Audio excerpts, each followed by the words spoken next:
This week in gaming.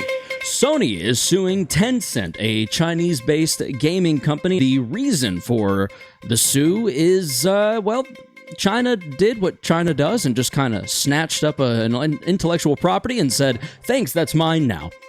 There's not a lot changed here. This is very similar to her, clearly, in just about every way, shape, and form. The garments, the cords, the fabrics, and Sony does want to block the sale of the game in the US. And if that's all Sony wants, Tencent's kind of getting off easy. You see, most of Tencent's revenue is out of China, with us and Japan following second and third respectively. And honestly, I think Tencent should probably take that deal because they could get out like a bandit. Tencent notably does have considerably more revenue as of late than Sony, so understandably, Sony is definitely not wanting them to eat any more of their lunch than they already are.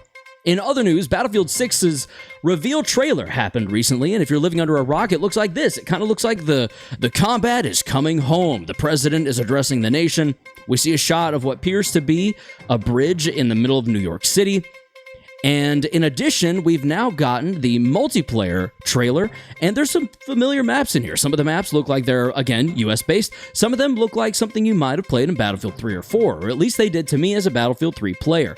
This looks really cool. There will be an open beta in August 7th and 8th if you get a special code, 9th and 10th, and then 14th through 17th for everyone else. I will definitely be streaming this Saturday, August 9th, so keep an eye out for that. Now, to be very serious, this next topic does have a genuine trigger warning, as there are sensitive topics to be discussed. You're probably familiar with Collective Shout. They have been pushing for games, specifically NSFW games, to be banned, and even more specifically, games dealing with the I word and the R word, grape and the other one. Essentially, the bottom line is they reached out to payment companies like Visa and MasterCard, and they decided to tell Steam to get it off or get out. I don't think payment companies should be more or less dictating what game companies should be able to sell, nor should they be able to dictate what we purchase.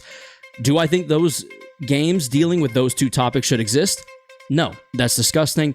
NSFW games and those other games are two separate things, and one should not exist. The other, I don't care if it exists, frankly, but I think it should. It's kind of a tricky situation. itch.io has already began re-indexing some of their free adult content, and whether or not you can start paying for that stuff remains to be seen. It's a sad day for gooners everywhere, but at the end of the day, everyone can win here. Everyone can win. Collective Shout can get the bad stuff off of the internet, and we don't have to be censored, because this does feel like a slippery slope of censorship. That's a heavy one. This has been